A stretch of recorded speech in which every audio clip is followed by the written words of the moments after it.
Hey guys, Matt here. This is my review of The Matrix Resurrections. This movie is directed by Lana Wachowski, who directed the previous Matrix films, as well as Jupiter Ascending and Cloud Atlas. This movie stars Keanu Reeves, Carrie-Anne Moss, with Yahya Abdul-Mateen, Jennifer Henwick, and Neil Patrick Harris. The plot of this film finds our hero Thomas Anderson back in the real world, and he's having these dreams, visions, nightmares of a place he knows all too well. So now Thomas Anderson, aka Neo, must find his way back to the Matrix. Now, when I first heard they were making another Matrix movie, I was like, okay. I mean, technology has evolved and advanced so much that it's going to look awesome. It's going to look super realistic. Bullet time is going to look better than it's ever done before. But then I realized the Matrix had told its story. Those chapters were done. The story of Neo, Trinity, Morpheus, Agent Smith, that was finished. Right?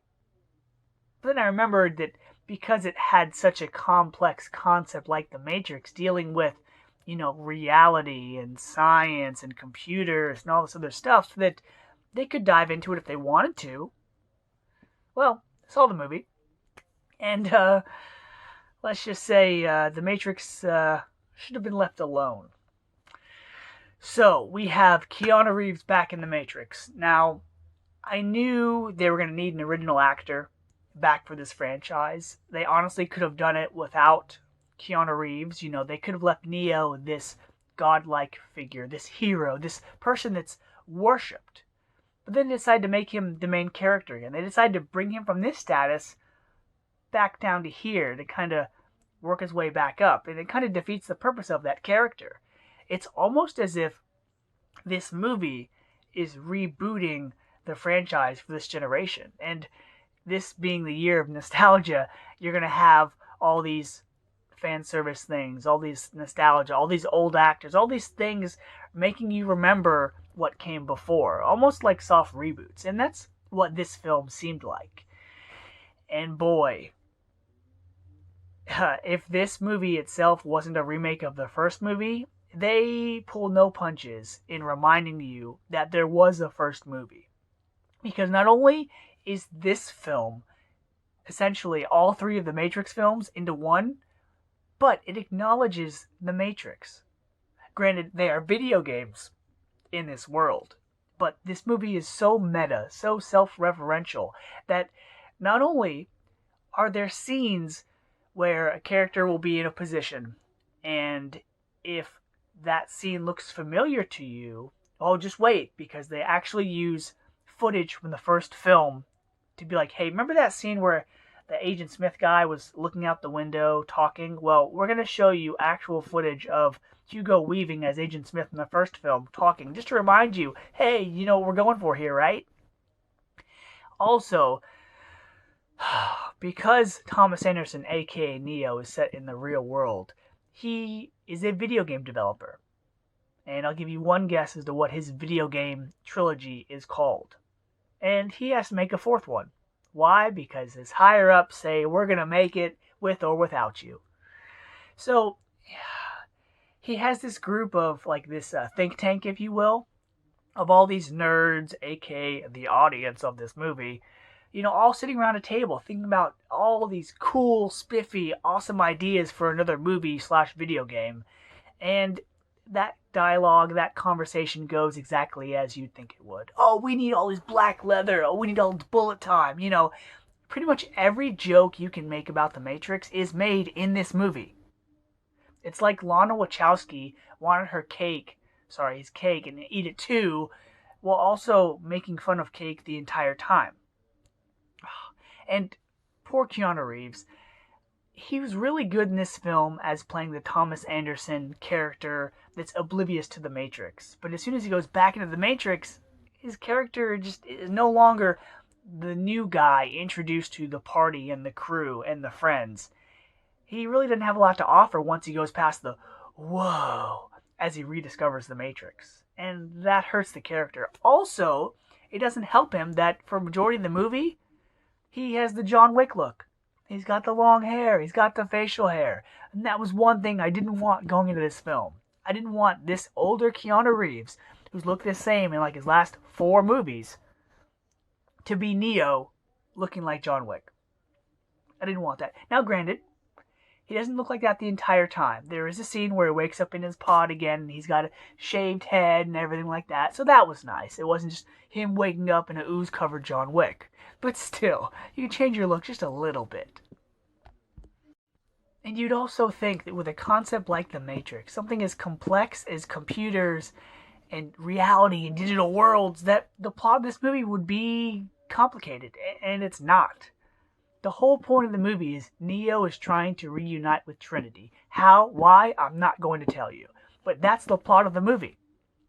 Forget everything new, everything advanced, everything special about the world that is the Matrix. No, that's an afterthought. In this film, the Matrix is only used so you can have cool looking action scenes in these areas, in these sets, in these locations that you can't have in the real world because it's surrounded by robots and it's in like a desolate post-apocalyptic world. That's it. The Matrix is only a place where they can go to have their action bang bang scenes, and that's it. They don't do any exploration of that world. Now, there are a couple scenes where they tell you what's been going on in the real world, inside the ships, inside the old Zion area, since the end of the third Matrix movie. And that did feel nice. It felt like a welcome return to that world. They even talk about a time where there was a robot civil war with the machines. That would have been great. Show us more of that. But they didn't. This was like making a Terminator film, talking about the future, talking about how desolate and everything, the world is, without making a movie about that. This could have been Terminator Salvation, but it wasn't. It went back to formula, back to the Matrixy stuff. Now, this movie does have some returning characters, which were welcomed, but unfortunately, two of the original actors from the franchise that aren't Keanu Reeves and Carrie-Anne Moss, they're in it for a little bit. One of them is a man, one of them is a woman, and if one isn't covered up by a whole bunch of makeup, the other one's covered up by a whole bunch of facial hair. And they're not really given any time to do anything. It's just one of those characters in a movie that has a bunch of nostalgia saying, hey, remember this character? Remember me? I'm here. Because Matrix, continuity stuff, nothing special about it. This movie also did what the new Star Wars sequel trilogy did, where you bring back these old actors from the original cast, and you don't do a whole lot with them. You introduce new side characters, but they're quickly fallen by the wayside. And oh yeah, the thing about the new Morpheus in this film, he's like a hybrid of like Morpheus and Agent Smith. Why? Well, I'm not going to tell you. But, he copies the lines like Lawrence Fishburne did. But when you have characters even referencing things that inspired them, or looks, or lines of dialogue that, it's like they're in on the joke, and it completely takes you out of the movie. The first hour of this film is them making fun of, referencing, and almost parodying the once groundbreaking film that is The Matrix, and it hurts the story. Do you remember when the first film came out and The Matrix was groundbreaking, original, and then the two sequels came out and they didn't really feel like they belong there because you didn't feel like the first film needed a sequel or a third movie? Well, get ready, because you're going to feel that same way again with this movie. You're going to be like, okay, it's cool they're going back to this franchise and this world, but did we need a fourth film? And that's just how I felt throughout the entire thing. I was just thinking the whole time, which new characters are they going to bring in, which aren't many, and which direction are they going to take this scientific, computer-based world? The only time they really do anything different, as opposed to the other films, is with the Neil Patrick Harris character. Because things and time and technology have evolved, his character is the only thing in this movie that's like, hey, the Matrix of the past? Well, that's over and done with. This is the new version of the Matrix, and here's why. That's the only insight of this new world. Everything else is built around the days of old. Nostalgia. And because they sprinkle in things that we're familiar with, that's nice, but they don't do a whole lot with them. And the action scenes aren't that great. Throughout this entire movie, Neo doesn't shoot a gun one time. The action, the hand-to-hand combat, yeah, I understand that Keanu Reeves is getting older, but even the fight scenes looked a little weird. They didn't have the same choreographer as the other films, so maybe that's why. Speaking of choreography, there's a scene where Trinity's character has a husband in this movie. His name is Chad. That actor is not only from the John Wick films, but also he played Keanu Reeves' stunt double in the Matrix films. So I thought that was kind of neat. So because this had a bunch of member berries, it had a bunch of nostalgia, it had a bunch of things that came before, but they really didn't do anything new with it.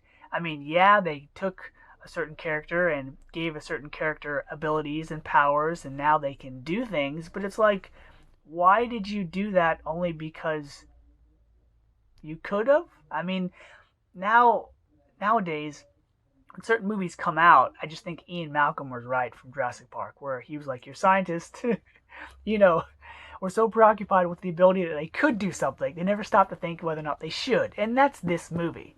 And oh yeah, make sure you stay after the credits because there's a very, very important scene involving another Matrix movie. I'm just kidding. It's stupid. It's like a deleted scene.